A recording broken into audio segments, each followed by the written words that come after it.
안녕하세요. 11주차 두 번째 강의를 시작하도록 하겠습니다. 오늘은 지난 시간에 이어서 양생 방법 및 재령의 영향에 대해서 말씀드리겠습니다. 지금 우리는 콘크리트 강도에 영향을 미치는 주된 요인에 대해서 공부하고 있고요. 첫 번째로 재료 품질의 영향, 두 번째로 배합의 영향, 세 번째로 공기량의 영향, 그 다음에 시공 방법의 영향, 다음 오늘 시작할 양생 방법 및 재령의 영향, 그리고 마지막으로 시험 방법의 영향에 대해서 우리가 배우고 있습니다. 이 중에서 양생 방법 및 재령의 영향은 건습이 있고요, 양생 온도가 있고요, 재령이 있습니다. 다시 책으로 돌아가서 보도록 하겠습니다. 콘크리트에 충분한 습도와 적당한 온도 및 재령을 주어 유해한 응력을 가하지 않는 것을 양생이라고 합니다. 양생은 영어로 큐어링이라고 하죠. 이 양생 방법에는 여러 가지가 있으나 보통은 습윤 상태로 유지하여 콘크리트 중의 수분이 급격히 증발하지 않도록 하는 것을 습윤 양생이라고 합니다. 이 습윤 상태로 하는 방법은 수중 또는 습사, 분무, 살수, 피막 등의 방법이 있고요. 시멘트의 수화 반응을 촉진시키기 위한 온도 양생에는 증기, 즉 온수, 특히 한중 콘크리트에 대해서는 전기, 전열 양생 등이 있습니다. 자, 이러한 방법이 있고요. 특히 이 수분 양생의 방법, 수중, 습사, 분무, 살수, 피막 이 5가지는 알아두시면 좋겠습니다. 이러한 콘크리트의 압축 강도는 건습, 양생 및 온도, 재령 등에 따라서 영향을 받는데 건습에 따른 콘크리트의 압축 강도 실험열을 그림 5.15에 나타냈습니다. 자, 이 그림 5.15에 보면은 X축은 재령입니다. 3일, 7일, 14일, 28일, 90일, 180일에 대해서 각각의 압축 강도에 대한 시험을 했는데 이때 계속해서 공기 중으로 둔 경우와 그 다음에 3일 후에 공기 중에 둔 경우, 7일 후에 공기 중에 둔 경우, 14일 후에 공기 중에 둔 경우, 28일 후에 공기 중에 둔 경우와 또 계속해서 습연 양생을 한 경우는 이 그래프죠. 계속해서 습연 양생을 한 경우에 따라서 이렇게 강도의 비교를 해봤습니다. 계속해서 습연 양생을 하는 경우에는 초기의 강도는 좀 느리게 발현되지만 그러나 추후에 28일 이후부터는 급격하게 상승하여 장기 강도는 오히려 더 높은 것으로 나타났습니다. 이러한 건습에 따른 압축 강도의 변화를 요약하면 다음과 같습니다. 습연 양생 후 공기 중에서 건조시키면 강도가 40에서 20% 증가하게 됩니다. 이 강도는 일시적이며 그대로 건조 상태를 유지하면 증가하지 않습니다. 건조 상태의 공시체를 다시 습연 상태로 두면 강도가 다시 증가합니다. 그래서 이 공시체를 습연 상태에 두는 이러한 큐어링이 상당히 중요하다는 것을 알 수가 있죠. 다음은 양생 온도의 영향입니다. 양생 온도가 강도에 미치는 영향은 시멘트의 품질, 배합 등에 따라서 달라지나 일반적으로 양생 온도가 4 내지 40도의 범위에 있어서는 온도가 높을수록 재령 28일 강도까지는 커집니다. 그러나 너무 지나치게 온도가 높으면 오히려 강도 발현에 나쁜 영향을 미치게 됩니다. 그 얘가 그림 5.16인데 온도가 마이너스 15도 그리고 4.4도 21.1도 37.8도 이런 경우에는 정상적으로 이런 동결된 경우 외에는 이렇게 정상적으로 이렇게 강도가 증가하며 발휘되는 것을 알 수가 있습니다. 그러나 93.3도로 둔 상태에서는 초기의 강도가 증가하다가 뒤에는 이렇게 꺾여서 감소하는 이러한 성질을 가지고 있어서 높은 온도는 콘크리트의 강도에 나쁜 영향을 미치게 됩니다. 따라서 우리가 중동이라든지 이런 곳에서 이 콘크리트 작업을 하게 되면은 이러한 온도에 대한 영향을 꼭 감안하여 시공을 해야 할 것으로 생각이 됩니다. 한편 양생 온도가 마이너스 0.5도에서 마이너스 2도 이하로 되면은 콘크리트 속의 수분이 동결하게 됩니다. 특히 초기 재령에서의 심한 동결을 받기 때문에 우리가 동결 온도에 의해서 어떤 강도의 변화를 보면은 상당히 아예 강도가 증가하지 않는 그러한 현상을 볼 수가 있죠.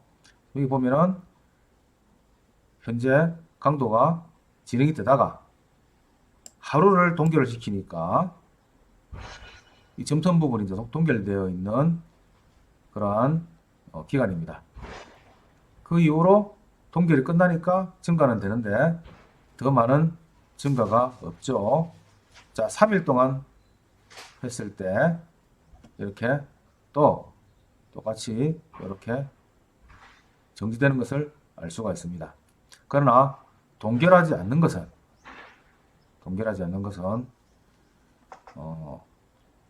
자, 만약에 요 7일 강도에서 동결 기간을 줬을 때 이때는 7일까지는 또 이렇게 증가를 하죠.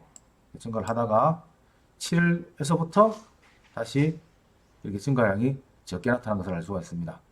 그래서 우리가 1일에서 동결한 경우, 3일에서 동결한 경우, 5일에서 동결한 경우, 7일에서 동결한 경우, 또 10일에서 동결한 경우 각각에 따라서 보면은 동결 기간의 해를 많이 받는 것을 알 수가 있습니다.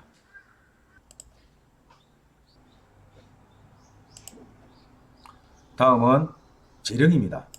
콘크리트의 강도는 시간에 따라서 증가하고 그 증가 비율은 경과 시간, 재령이 짧을수록 현저합니다. 강도의 증진과 재령의 관계는 시멘트의 종류, 골재의 성질, 양생 상태에 따라서 현저하게 다르게 됩니다. 습윤 양생한 콘크리트 또는 모르타르의 재령과 강도의 관계를 나타내는 실험식은 A.D. 아브람스나 C. 바하에서 F. 쉬는 A의 로그 T 플러스 B라는 식으로 정의를 하였습니다. 이건 실험식입니다. 실험을 통해서 만들어진 식인데 AB는 상수이고 T는 재령입니다. 이거는 1입니다. 그래서 뭐 5일 같으면 5를 넣으면 되겠죠. 이렇게 재령에 따라서 강도가 증가하는 현상은 뭐 당연한 얘기지만 그러나 미리 이 콘크리트가 어느 정도의 강도를 나타낼지를 예측해 보는 데는 유용한 시기라고 할 수가 있겠습니다.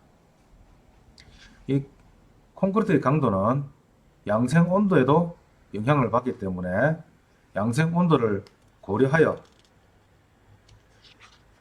온도와 재령과 성숙도를 우리가 다음 식 보면은 5.7식을 께서 나타내고 있습니다. 그래서 5.7식을 보겠습니다. 이 식에서는 성숙도라는 것을 이렇게 M으로 나타내며 이렇게 10 플러스 T 곱하기 1 그러니까 이거는 재령이죠. T는 온도입니다. 그래서 이렇게 더한 것을 M이라고 나타내며 M을 여기 대입해서 압축 강도를 제시하고 있습니다. 직접 실험을 한 실험식을 실험 데이터를 보고 있습니다. 이 콘크리트의 강도는 보통 제령 28일을 표준으로 하지만 경우에 따라서 초기 강도로서 28일 강도를 추정할 수 있게 되는데 일본 건축학회에서 7일 강도와 28일 강도의 관계를 나타낸 표가 5.4입니다. 이 표를 보면은 평균 기온에 따라서 여기 보면은 7일에서의 압축 강도를 대입을 하면은 28일 강도로 이렇게 추정이 될 수 있도록 식을 제시하고 있죠. 여기에 해당되는 시멘트는 보통 포트랜드 시멘트, 고로 시멘트, 플라시 시멘트, 실리카 시멘트 이런 종류가 여기에 해당이 됩니다. 조광 포트랜드 시멘트에 대해서도 이렇게 나와 있죠. 그리고 온도에 따라서 이렇게 또는 양생 방법에 따라서 이렇게 대입을 하면은 28일 압축 강도를 추정할 수가 있습니다. 이제 마지막으로 콘크리트의 강도에 영향을 미치는 주된 요인 중에서 시험 방법의 영향을 보도록 하겠습니다. 동일한 콘크리트를 할지라도 공시체, 이 스페시맨이라고 합니다. 공시체는 압축 강도 시험을 하기 위해서 이렇게 원주형으로 이렇게 만들어진 그러한 모형을 공시체라고 합니다. 이 공시체의 모양이라든지 또는 크기, 제하 방법 등에 의하여 강도가 상당히 다릅니다. 이 모양이란 것은 이 모양이 직경이 D이고 높이가 또 H가 되겠죠. H인데 이러한 H와 D의 비 또는 이렇게 정육면체 또는 이런 형태로 이루어질 수도 있고요. 또는 이렇게 사각형의 기둥 형태로 이렇게 만들어질 수도 있습니다. 이런 여러 형태의 공시체가 만들 수 있는 것에 대한 영향을 말하고 있는 것입니다. 자, 첫 번째 공시체의 모양과 크기입니다. 공시체의 모양과 크기는 콘크리트 강도에 매우 큰 영향을 미치게 되는데 원주형과 각주형 공시체는 직경 또는 한 변의 길이 D와 지금 원주는 이 형태고 각주형은 이런 형태죠. 이때 이것도 D가 되겠습니다. 또 D와 H와의 비의 값이 작을수록 압축 강도가 크게 됩니다. 자, 그게 왜 그러냐고 하면 지금 이렇게 D와 H가 일반적으로 1대2 정도를 나타내는 것이 가장 좋은 형태의 모양이 되는데 그 이유는 이 상태에서 하중을 줘가지고 공시체를 파괴를 하게 되면 공시체의 파괴면의 각도가 이렇게 나타나게 되죠. 이 파괴면의 각도를 시타라고 하는데 이 시타의 각도가 보통 45도 이상에서부터 60도까지 나타나기 때문에 이러한 이 각도가 이렇게 원활하게 이루어지면은 압축 강도를 제대로 평가를 할 수가 있는데 만약에 이런 형태로 강도 시험을 하게 되면은 하중 줬을 때 파괴면이 이렇게 발달하다가 바닥에 한번 닿고 다시 올라오죠. 이렇게 이런 형태로 파괴가 일어나게 되니까 파괴면이 1대2로 되어 있는 이런 공시체라든지 각주에 비해서 1대2가 아닌 1대1이라든지 또는 150mm 입방체 공체의 강도가 같은 경우에 이런 경우에도 달라지게 다 되는 것입니다. 그래서 이러한 모양이 이렇게 되면 압축 강도가 영향을 줄 수밖에 없죠. 따라서 D분의 D와 H의 B가 만약에 동일하면 1대1이면 원주형 공시체가 각주형 공시체보다 압축 강도가 크게 나오게 됩니다. 원주형 공시체가 각주형보다는 더 크게 된다. 동일한 경우에. 그 다음에 150mm 입방체 공시체의 강도는 150 곱하기 300mm의 원주형 공시체 강도의 1.16배 정도가 된다 하는 것입니다. 그래서 이러한 형태가 파기면이 원활하게 발생되지 않기 때문에 더 강도가 크게 나온다는 이야기가 되겠죠. 모양이 다르면 크기가 작은 공시체의 압축 강도가 더 크게 됩니다. 크게 작을수록 또 압축 강도가 크게 나타나는 이러한 형태가 되는 것이지요. KSF 2405에 의하면 콘크리트의 압축 강도 시험은 공시체의 높이가 지름의 2배인 그러니까 D분의 H가 2죠. 이러한 원주형 공시체를 사용하는 것을 표준으로 하며 표준 공시체로는 파이 150에 높이 300mm 다만 굴릉골재의 최대치수가 25mm 이하일 때는 파이 100에다가 높이 200mm를 사용해도 좋다고 하고 있습니다. 그러나 건축에서는 이렇게 파이 100에 200mm를 사용하지만 토목에서는 사용하지 않고 있고 토목에서는 이렇게 150에 300mm를 사용하고 있는 실정입니다.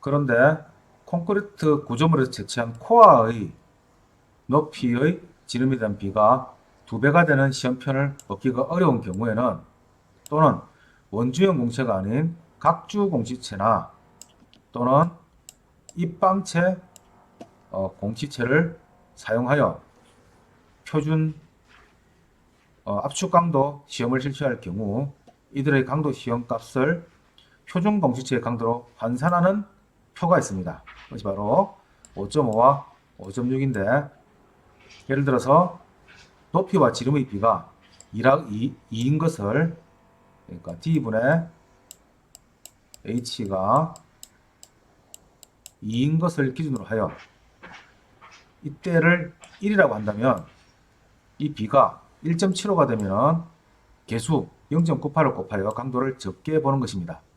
만약에 1대1이 되면 개수를 0.85를 곱하게 되는 것이고요. 만약에 D분의 H가 0.5가 되면 0.5를 곱하여 강도를 반만 보는 것입니다. 그리고 원주, 입방체 및 각주 공시체의 상관관계를 또 7일강도, 28일강도, 3개월, 1년에 대해서 이렇게 원주 공시체 및 입방체, 각주체 나누어 가지고 이렇게 적용하도록 환산하도록 이렇게 제시하고 있으니까 꼭 이거를 알고 있다가 나중에 여러분들이 현장에서 표준 공시체를 사용하지 못하는 그러한 경우에 대해서 이러한 표를 활용하여 표준 공시체 강도로 환산한 값을 사용하도록 합니다. 다음은 공시체 표면의 모양에 대해서 말씀드리겠습니다. 공시체의 가압면은 평면으로서 공시체의 축에 직각이라야 합니다. 지금 이게 공시체를 제가 그려놓은 것인데 실제로 압축강도 시험을 하게 되면은 위에서 이렇게 가판이 내려오게 됩니다. 내려와가지고 요 면에 이렇게 닿게 되죠. 딱 닿고 그 다음에 여기다가 하중을 주게 되면은 이놈이 편심이 걸리지 않고 압축 강도를 발휘할 수 있도록 이렇게 이제 이렇게 갖다 붙게 됩니다. 이럴 때 이 공시체의 표면을 확대를 했을 때 이런 형태가 되면은 가면이 이렇게 닿게 되고 하중이 주어지면은 여기에 응력 집중이 걸리겠죠. 그렇게 되면은 여기서부터 파괴가 이렇게 일어나게 돼요. 콘크리트의 강도를 제대로 알 수가 없는 그러한 시험이 되게 되는 것입니다. 그래서 가면이 평면이 아니면 공시의 편심하중 또는 집중하중이 작용하여 실제 강도보다 작은 응력에서 파괴되기 때문에 이 가면이 평평한 것이 너무나도 중요하겠다고 하겠습니다. HF 건너맨의 연구에 의하면 공시의 가면이 0.05인치 약 1.3mm 정도 오목할 때 최대 5% 정도의 강도가 감소되며 0.05인치 정도 아까 이게 1.3mm라 했죠. 볼록할 때 최대 30%의 강도가 감소된다고 합니다. 30% 같으면 어마어마한 강도의 감소인데 그래서 공시의 표면이 울퉁불퉁한 경우 캐핑으로서 공시의 표면을 평면이 되도록 하여 압축 강도 시험을 실시를 합니다. 이 캐핑이란 것은 요 오돌토돌한 것이 없어지도록 여기다가 이렇게 어떤 다른 재료로서 코팅을 하는 거죠. 이러한 캐핑의 재료나 두께도 강도에 영향을 미치며 캐핑의 두께는 가능한 얇은 것이 좋으나 2 내지 3mm 정도가 적당하며 6mm가 넘으면 강도의 저하가 커진다고 합니다. 이러한 캐핑의 재료는 시멘트 풀 또는 유황 또는 플라이 애쉬와 같은 미분말의 재료의 혼합물을 많이 사용하고 있는데 일반 가장 쉽게 쓰이는 것은 시멘트 풀이며 유황이 실험실에서는 많이 사용이 됩니다. 근데 유황도 사용하게 되면 유황을 녹여 가지고 이 부분에 캐핑을 하게 되는데 엄청나게 냄새가 많이 납니다. 그래서 요즘은 이 유황을 쓰지 않고 아예 이 우둘투둘한 면이 있다면 공시의 우둘투둘한 면 자체를 완전히 갈아내 버리는 그러한 방법을 사용하고 있고요. 우리 콘크리트 제로 실험실에서도 이러한 자체를 갈아내는 그러한 장치를 현재 보유하고 있습니다. 우리 실험실에 보유하고 있는 공시체 연마기는 이런 형태로서 지금 원래 이렇게 표면이 우둘투둘한 보이죠? 이 우둘투둘한 면들 보일 겁니다. 이렇게 표면이 우둘투둘한 이러한 공시체를 이 공시체 연마기에 이렇게 넣어가지고 이 날로 이 부분을 깨끗하게 연마를 함으로써 표면이 아주 이렇게 매끈하게 이렇게 나오는 것을 알 수가 있습니다. 그래서 요즘에는 이러한 연마기를 사용해서 공시체 표면을 이렇게 아주 평탄하게 매끈하게 만들어 가지고 시험을 하는 것이 일반적입니다. 자, 다음은 제하 속도의 영향입니다.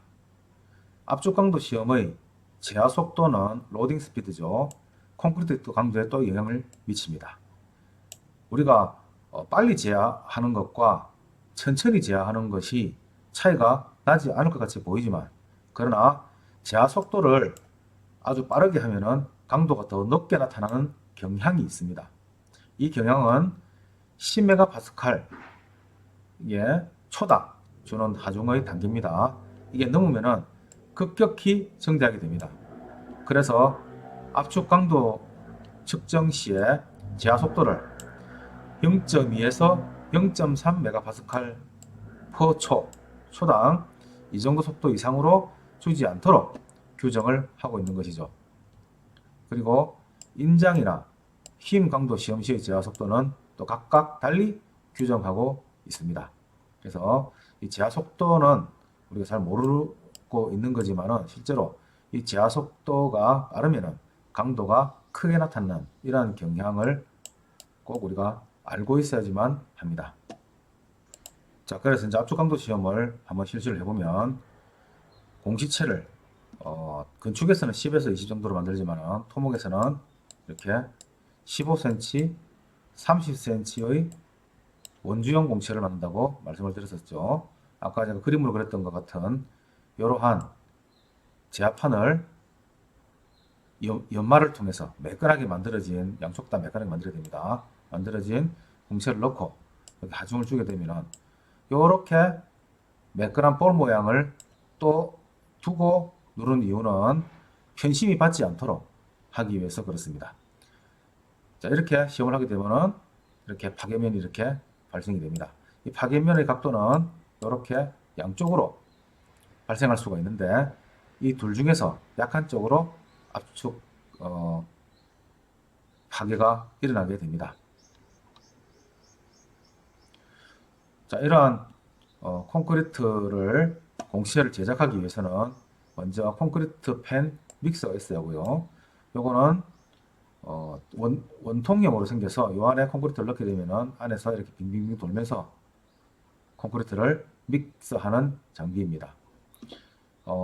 이 장비는 또 콘크리트를 여기다가 넣어가지고 돌려주면은 이놈 이렇게 회전을 하면서 콘크리트가 램미콘처럼 이렇게 회전하면서 또 믹서가 됩니다. 이렇게 믹서가 된 콘크리트를 콘크리트 압축 강도용 거푸집에다가 이 거푸집은 미리 이 안쪽에다가 그리스를 그리스라고도 하죠. 이런 기름 성분입니다. 이 그리스를 내부에 도포를 꼭 해야 됩니다. 그렇지 않으면 한 하루 이틀 정도 양생이 되고 난 다음에 압축강도 거푸집을 해체해야 되는데 해체를 할 때 거푸집과 콘크리트가 붙어버려 가지고 해체를 할 수가 없게 됩니다. 그래서 꼭 그리스를 도포해야 된다.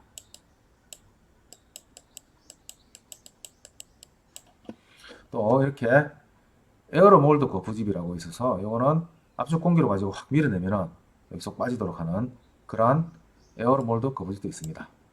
밑에 이 그림은 이 사진은 압축 강도 시험을 하는 압축 강도 시험 장치입니다. 자, 이 거푸집의 순서입니다. 거푸집에 그리스를 바르고 조립을 합니다. 그래서 내부에다가 이렇게 그리스를 바르게 되죠. 그리고 밑판에다가 이렇게 거푸집을 대고 조립을 해서 여기에다가 3층으로 나누어서 다지는데 각 층을 25회씩 다지게 됩니다. 다지는 건 다진봉으로 이렇게 다지는 거죠. 그리고 마지막에 이렇게 2, 3mm 정도에서 상부 2, 3mm 정도에서 이렇게 이렇게 마감을 하게 됩니다. 댐비빔 콘크리트와 묽은 비빔 콘크리트의 마감 방법이 약간 다르니까 좀 참고하시기 바랍니다. 그리고 표면을 또 레이턴스를 물로 씻어 제거하고 그리고 여기다 다시 페이스트로 이렇게 마감을 하라고 되어 있습니다. 그러나 이렇게 페이스트로 표면을 깔끔하게 마감을 하더라도 또 울퉁불퉁한 면이 나올 수 있기 때문에 얇은 종이를 밑에 깔고 판유리를 올려둡니다. 그러면은 나중에 탈형하고 난 후에도 이 면이 깨끗한 면이 유지가 될 수 있겠죠. 자, 탈형을 하는데 타설 후 16시간 이상 3일 이내를 원칙으로 해서 보통 24시간이나 또는 36시간 정도 이때에서 탈형을 하는 것이 가장 좋습니다. 탈형을 하고 그 다음에 내부에 있는 공시체를 이렇게 양생 수조에다 넣어가지고 완전 수중 양생을 하게 됩니다. 이때 수온은 20도씨 내외가 되고요. 온도 조절기를 부착해서 이 온도를 유지할 수 있도록 하게 됩니다. 이 공체를 7일에 하나 꺼내서 압축강도 시험을 하고 28일에 또 꺼내서 시험을 하고 91일에 꺼내서 또 압축강도 시험을 하게 됩니다. 자, 시험을 하기 직전에 앞서서 이 공수의 연마기를 가지고 연마를 하든지 또 표면이 아주 깨끗하게 되어 있으면 그냥 시험을 해도 되겠죠. 이 공시체를 직경을 버니아 캘리퍼스로 잽니다. 이렇게 재고 그리고 또 높이도 이렇게 재게 됩니다. 그러면 평균 직경은 이쪽 면 잰 거 D1 또 이쪽 각도로 잰 거 D2 두 개를 평균을 내서 직경을 구하게 되고요. 단면적은 4분의 파이 D 제곱으로 단면적 이 제하면의 면적을 결정하게 됩니다.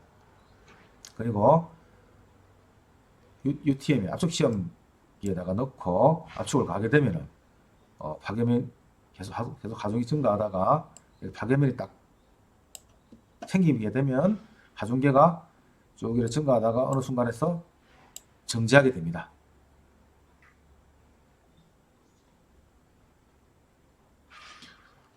자, 처음에 이 하중계의 눈금을 0에 맞추고 그 다음에 파괴 시 최다적을 측정을 하게 되는데 하중을 주면은 가압 속도는 0.6에서 0.4 뉴턴 퍼 제곱미터 정도의 속도로 초당 이 속도로 주게 되고 파괴되면은 이렇게 멈추죠. 멈추면 이 최대 하중을 잃게 됩니다. 자, 그러면 각 재령에 따라서 평균 직경을 구하고요. 그리고 단면적을 구하게 됩니다. 4분의 8D 제곱을 이용해서 그리고 최대 하중을 방금 여기서 측정한 최대 하중을 여기다가 집어넣게 됩니다. 그렇게 되면은 하중 나누기 단면적을 하게 되면은 압축 강도가 나오게 되겠죠. 이렇게. 그리고 이 세 개를 평균하면은 평균 압축 강도가 나오게 됩니다. 그리고 이거는 수중 양생 온도와 그 다음에 공시의 파괴 상황을 이렇게 글로 적든지 또는 직접 여기다가 그림으로 본인이 그려서 파괴면이 발생한 이렇게 그림을 이렇게 실제로 스케치를 하도록 합니다. 자, 그렇게 되면은 이렇게 콘크리트의 변형률과 압축 응력에서 이렇게 이러한 곡선을 구할 수 있게 되고요. 각각 재료에 따라서 시험을 해보면 콘크리트가 가장 이렇게 탄성도가 높고요. 파괴가 딱 일어난 후에 이렇게 파괴 후에는 바로 이렇게 강도가 훅 떨어지는 이러한 취성의 성질을 지니게 됩니다. 모르터는 좀 더 강도가 높은 데서 이렇게 발휘가 됩니다. 또 시멘트 페이스트도 이렇게 발휘가 되죠. 이런 모습을 응력 변형률 곡선을 변형률입니다. 율 곡선을 그려주고 있습니다. 자, 오늘 이렇게 여기까지 해서 콘크리트의 압축 강도와 또 압축 강도에 영향을 미치는 요인 그리고 콘크리트 압축 강도 시험 방법까지 전부 다 수업을 했습니다. 오늘 수업은 여기까지 하고 마치도록 하겠습니다. 수고 많았습니다.